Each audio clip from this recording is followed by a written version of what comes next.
Now, 2 weeks prior to my graduation from Florida State University, the dean looked at me and said, "Cyrus, what are your plans after graduation?"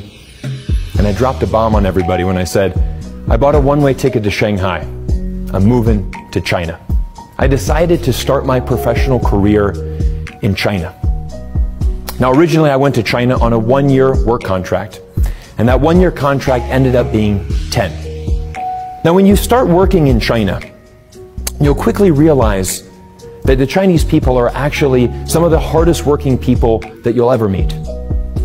There's a phrase that has been trending in Chinese internet over the last 2 years, and that is 996. What this refers to is working from 9 in the morning till 9 in the evening, 6 days a week. Now, this 72-hour work week, and nearly double what we are used to here in the West, just gives an insight and a testament to why the Chinese economy is growing so fast and rapidly these past few decades. The Chinese work incredibly hard. They work 51 straight weeks out of the year, and they get one single holiday per year, 7 days off during Chinese New Year, or Spring Festival as we call it in China. And being in China during Spring Festival truly is an absolutely amazing event, because it is the largest urban migration in the entire world.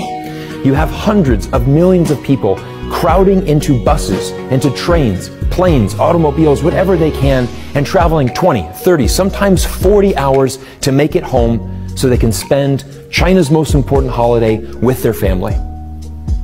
And that is the first lesson, is that no matter what you achieve in life, whether it is financial success, career success, or maybe international fame, nothing is more important than your family. Now, this principle I applied directly to my life. You know, as an American expat that was living in China, I went home once a year, back to Florida, my hometown.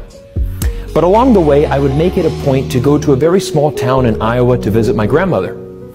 And this was really one of the most rewarding experiences of my life, because my grandmother and I didn't see each other a lot when I was living in America. But all of a sudden, when I lived in China, it now became an annual visit.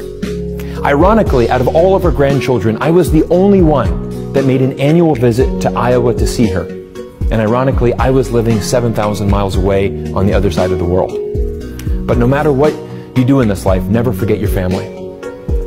Now, we became at the end of a very long work week. Like I mentioned, we had a 6-day work week. And at the end of the 6-day work week, 3 young Chinese colleagues came up to me and they said, "Cyrus, will you join us tonight for dinner?" And they would go down to the market. They would buy a big fish, some pieces of meat, some vegetables, and a case of beer. And they would cook an amazing meal using a single element stove and a single frying pan. And we sat down and they said, "Cyrus, we're so excited that you would come and eat with us. You know, we're so excited about being here in Shanghai. All of us left this small village. We all came here to get a better job, to have a better life." I really thought to myself, you know, I'm not much different than these people here, than these 3 young men. I too also came to Shanghai because of a job opportunity. I also want better things in my life. I also want to work hard and achieve success.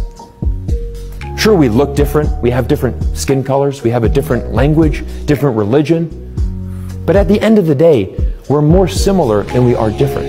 And this is a really important point that I think everybody needs to realize. And to really understand the culture and to really form these relationships, it's important to start learning Chinese. And learning Chinese is one of the most amazing endeavors that I've ever gone on in my life. I've been learning Chinese for 14 years now, and it is something that I will continuously learn. Now, I would encourage everybody to go out and learn a foreign language. It doesn't have to be Chinese. It can be any language in the world, because by learning a foreign language, you're going to start cultivating your mind. You're going to have a challenge that is going to give you confidence to tackle many other things in this world. But my motivation for learning a language really came from a quote from Nelson Mandela, when he said, "When you speak to a man in a language that he understands, it goes to his head. But when you speak to a man in his mother tongue, it goes to his heart." You see, we live in a world that is very polarized and very divided. Unfortunately, many people today form their opinions by looking at headlines and reading social media posts. Now, it's really important to remember that you don't change the world with your opinion. You change it with your actions. So go out there and be the change that you want to see in the world today. Thank you.